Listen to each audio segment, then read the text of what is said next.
Шпанија доби влада. Шпанскиот парламент го чека својот состав. Протоколот за НАТО се уште виси, а македонските власти се однесуваат како да се веќе дел од големото НАТО семејство. Според познавачите, комплетната завршница за членство на земјава во Алијансата може да трае и со месеци.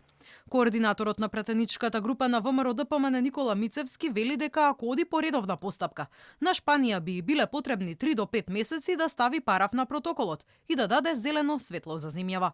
Се надевам дека нашата влада и Министерството за надворешни работи веќе се во одредена фаза на разговори, каде што во некоја скратена постапка таа ратификација ќе биде потпишена и со тоа последната пречка за прием, односно ратификација и од наша страна на овој протокол биде завршена. Пратениците од албанската опозиција бараат од спикерот Талат Џафери предлог законот за ратификација на протоколот со НАТО да го стави на собраниска седница пред да се распушти актуелниот пратенички состав. Знаете дека веќе имаме предлог од владата, донесен во собранието и бараме од претставителот на собранието што поскоро да го постави на дневен ред. Се надеваме дека после Шпанија ќе има време и во нашето собрание пред да се распушти нашето собрание за предвремените парламентарни избори да биде ратификувано протоколот во нашето собрание. Од владеачката коалиција очекуваат брзо комплетирање на шпанскиот парламент со цел Македонија да добие виза за НАТО до крајот на јануари.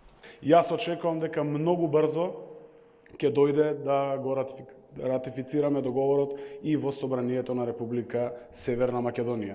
Од таа причина очекувам и повикувам на одговорност од сите политички чинители внатре во собранието. Членството на нашата држава во НАТО е столб на програмата на ДУИ и едва и чекаме да гласаме за протоколот и многу се радуваме што нашата држава во следниве недели веќе и официјално ќе стане членка на НАТО. Предлог законот за ратификација на Северноатланскиот договор веќе е во собраниска процедура. Откако ќе биде усвоен и објавен во службен весник, треба да биде депониран и во Вашингтон. Предлогот за предвремена или условна ратификација го даде ВМРО ДПМН, повикувајќи се на искуството на Црна Гора, која документите неопходни за нејзиното членство во НАТО ги ратификуваше во април 2017 година. А Холандија и Шпанија извршија ратификација на протоколот за членство на Црна Гора во Алијансата дури следниот месец.